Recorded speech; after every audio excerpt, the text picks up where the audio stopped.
desse aspecto que nós estamos falando sobre diversidade, protagonismo e inclusão, seguindo aí a tríade que você também acaba de falar, dentro desse contexto aqui da universidade, de que forma os professores, eles podem contribuir? Na verdade, eu acho que a pergunta não pode contribuir, é deve contribuir, né, para que a gente tenha um ambiente diverso, um ambiente protagonista e um ambiente inclusivo. De que forma, né, a docência ela pode contribuir, ela tem que contribuir nesse papel, para fortalecer? Primeiro é compreender essas diversidades e aí conviver com elas. Daí a importância dessas diferenças ocupar o espaço da universidade, porque a presença dos corpos em si já induz um processo de mudança, de um olhar, mesmo que seja um olhar de estranhamento, mas esse olhar de estranhamento, ele vai possibilitar uma convivência e uma melhor compreensão dentro de uma dinâmica que nós já estamos de sociedade, em que nós já temos políticas e dispositivos legais que amparam as pessoas travestis e transexuais, inclusive pessoas negras, pessoas LGBT, pessoas indígenas, de ocuparem esses lugares com a dignidade como qualquer outro cidadão brasileiro. Então nós precisamos que esses corpos estejam presentes e que o próprio corpo docente, e não só o corpo docente, mas discente, funcionário, todo o corpo humano presente de trabalho no processo de educação tenha conhecimento sobre essa diversidade e realize dentro do lugar que ocupa ações que viabilize a questão do respeito e da inclusão. A coisa pior que tem para alguém é você chegar em um lugar que você não é bem acolhido ou acolhida, ou que não está em um lugar que é seguro. Então esse é um papel primordial, em primeiro lugar, a criação de uma política afirmativa institucional que não seja por curso, que não seja por departamento, mas que seja uma política institucional que possa abranger todos os setores da universidade, todos os cursos, enfim, todo o corpo físico, estrutural e humano que existe nessa universidade, que possa dizer, aqui é um espaço para todas, todes e todos. E nós temos que conviver de forma pacífica e democrática, porque todos nós, enquanto cidadãos, que ocupam esse lugar que é um espaço público e que é do Estado, e que o Estado brasileiro tem o dever e a obrigação de realizar uma reparação histórica do processo de exclusão que essas populações historicamente vulnerabilizadas tiveram ao longo dos anos. Portanto, não se trata de privilégio, se trata de reparação.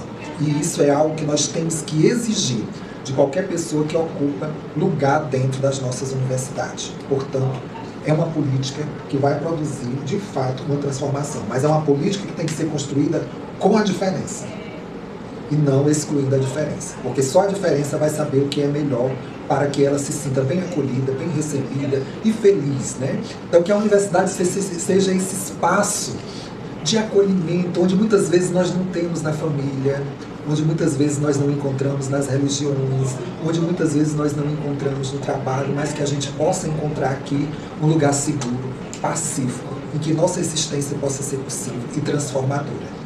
Nossa, que lindo! E já que você falou em políticas afirmativas, aqui na Universidade Federal do Cariri, em fevereiro de 2024, o Conselho da Universidade da UFCA, que a gente chama de CONSUNE, ele aprovou a Secretaria de Ações Afirmativas, Diversidade e Equidade, que a gente chama carinhosamente aqui de SAAD, que tem à frente a professora Cleide, né? E depois da criação, né, dessa secretaria, da SAAD, várias atividades, né, a professora, junto com a equipe dela, chamou a universidade, promoveu eventos para fazer justamente isso que você também falou, esse debate, né, falar sobre a questão da diferença desse ambiente acolhedor, mas principalmente acolhedor e seguro, né? Então, enfim, desde 2024 a universidade, né, por conta da secretaria, vem fazendo essas atividades. Muito se avançou aqui dentro da UFCA, muito se avançou fora da UFCA, mas se a gente for falar de tudo que precisa avançar, a gente não sai hoje daqui. Mas aí na sua concepção, e eu acho que indo ao encontro do que você já falou, o que a gente ainda pode fazer, a gente deve fazer para que essa caminhada ela seja ainda mais acolhedora, para que essa caminhada ela possa ser mais segura, mais diversa, mais inclusiva e que tenha o protagonismo, né, dos travestis, né, dos transexuais, enfim. Bem, a princípio a política, né? Então já tem um setor, nós precisamos de ter uma política institucionalizada, em que essa política pode ser criada, inclusive um GT, que inclua essas diversidades dentro dos GTs, que possam pensar o que fazer, como fazer, e tentar resolver e solucionar os problemas que são locais.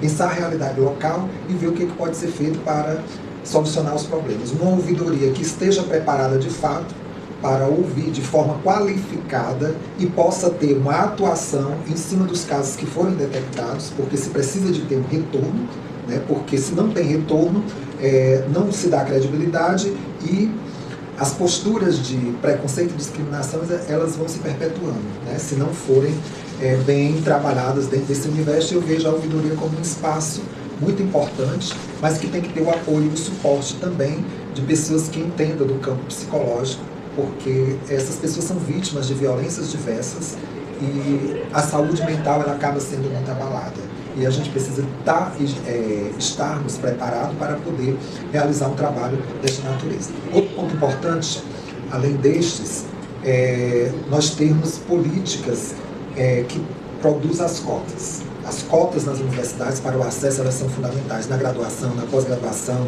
em concurso. Não podemos pensar só no acesso para estudo, mas no acesso para o trabalho também, mesmo que seja para colaboradores e colaboradoras, porque não podemos ter uma política junto com as empresas terceirizadas para que essa diversidade ela consiga ter acesso a ter um trabalho como colaborador, como colaboradora, seja no campo administrativo, seja no campo de serviços gerais, de acordo com a competência e da qualificação das pessoas. Então é importantíssima essa política de cotas. E alguém pode dizer assim, mas isso é um privilégio. É privilégio para quem sempre teve tudo e quem sempre pôde tudo. Mas nós, por exemplo, pessoas LGBTQIAPN+, principalmente na ditadura, nós fomos impedidas de estar, inclusive nas ruas, porque os nossos corpos já representavam um atentado ao pudor. Então as forças policiais nos prendiam, nos matavam, nos exterminavam, né? E o Estado tem muito culpa disso, porque era o próprio Estado fazendo essa repressão. Ora, se nós não podíamos estar na família que não nos aceitava, na religião que não nos aceitava, o trabalho formal que não nos aceitava, para onde nós iríamos? Então nós acabavam criando formas de sobrevivência que não eram legitimadas. E aí trabalhavam os nossos corpos e esses corpos passavam a ser vistos como atentado ao pudor através de uma lei que ainda até hoje é utilizada, que é a lei de vadiagem. Né? E aí nós não poderíamos ficar, inclusive, nas ruas. Imagine nas escolas. E cadê o acesso à educação histórica para essas pessoas? Então, o Estado tem uma dívida conosco e essa é uma forma de reparação. Né? Nós podemos fazer essa reparação de uma forma qualificada e digna para que essas pessoas consigam ter acesso de fato. E quebrar com essa escala que, por exemplo, os dados até hoje, 0,2% das pessoas travestis e transexuais chegam na universidade. E dessas que chegam, parte não consegue ficar até o final. E aí a gente tem que ter outra preocupação, a política de permanência. Não basta só o acesso, mas a permanência. E a permanência ela se faz com condições que são necessárias. Parte dessas pessoas não tem um apoio familiar. Parte dessas pessoas vem de uma situação precarizada, situação de pobreza. E aí a necessidade de o quê?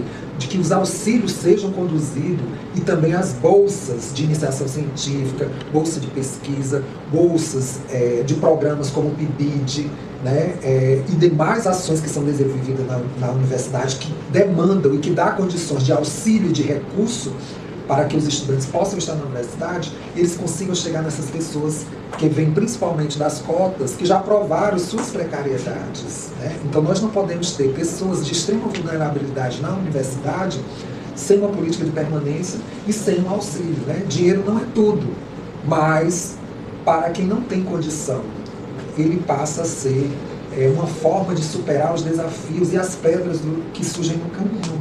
Porque você vai utilizar, por exemplo, a universidade ela é gratuita, mas para eu chegar nela eu preciso de um transporte. Mas para eu ficar nela eu preciso me alimentar. Para eu poder aprender eu preciso estar bem. E a universidade pode abrir portas através de quê? Diálogo com as empresas. Fazer diálogo com empresas que estão abertas à questão dessa nova sociedade, né, que vem com a diversidade como pauta fundamental de reparação histórica. Né? Então, assim, eu creio que nós podemos ter esse elo entre a universidade e a sociedade de uma forma muito mais interventiva e muito mais produtiva. Luma, eu poderia passar horas aqui te escutando, mas Deus pronto está dizendo que o nosso tempo acabou. Mas antes de eu fazer aqui minha última pergunta, deixa eu te dar aqui um presente, porque o professor Maxwell pediu para eu te entregar. Olha só que coisa linda aqui, a agendinha do Soldadinho do Araripe. Ele pediu para mim te dar um copo, mas eu acho que ele já deu antes e eu não tenho o outro aqui. Pediu também para te dar essa blusa aqui do Soldadinho aqui do Araripe. Quero agradecer, né, a sua força, a sua fé, a todos os seus orixás, o destino por você. Olha só que lindo. E combina aí com a sua pele, viu? Olha aí, ó. Coisa linda, né? Agradecer a sua disponibilidade por estar aqui conosco. E para a gente finalizar, dentro de tudo isso que você já falou, né? Nós já conversamos aqui de diversidade, inclusão, protagonismo, políticas públicas, cotas. Deixa eu pedir para você deixar aqui uma mensagem para os nossos ouvintes em tudo que diz respeito a ser quem você é, a toda essa influência, a toda essa sua generosidade, a todo o seu estudo, a todas as suas pesquisas e tudo que você representa para muitas que ainda estarão aqui, não só nesse ambiente, mas onde elas quiserem. Eu quero falar aqui para as pessoas que estão sempre ouvindo, né? Você não pode, você não vai conseguir, você não deve, isso não é para você, seu destino não é esse, não faça isso. Você não vai conseguir chegar, as pessoas não vão te aceitar. Eu ouvi isso a vida toda. E eu continuo ouvindo isso. Mas faça de conta que não existe. Que entre do lado do ouvido e saia do outro. E procure em você sua energia e sua força. E diga, eu vou chegar aonde eu desejo. Eu vou conseguir. E eu vou trilhar o caminho que eu preciso para poder chegar aonde eu desejo chegar. Todos nós somos capazes. Portanto, é pegar as oportunidades, juntar força, pensar positivo. Não é fácil, mas com dedicação, com luta, se consegue. E aliar com as pessoas que se somam, porque nós não conseguimos conquistar nada sozinhos. Nós conseguimos conquistar de mãos dadas e erguidas em prol daquilo que nós acreditamos. E lutar por seu crescimento e pela sua existência dentro dessa sociedade é lutar pela vida e pela sobrevivência das que foram, das que estão e das que virão. E para a gente finalizar, já que eu comecei com o Carlos Drummond de Andrade, né, falando das pedras no meio do caminho, e ela usou a expressão mão dadas, me deu sua mão aqui por gentileza, eu não posso terminar de falar desse programa lembrando de Mão Dadas do Carlos Drummond de Andrade, quando ele diz, não serei um poeta de mundo caduco, também não cantarei o mundo futuro, estou preso à vida e olho os meus companheiros. Eles estão tão taciturnos, mas nutrem grandes esperanças. Não nos afastemos muitos. Vamos de mãos dadas.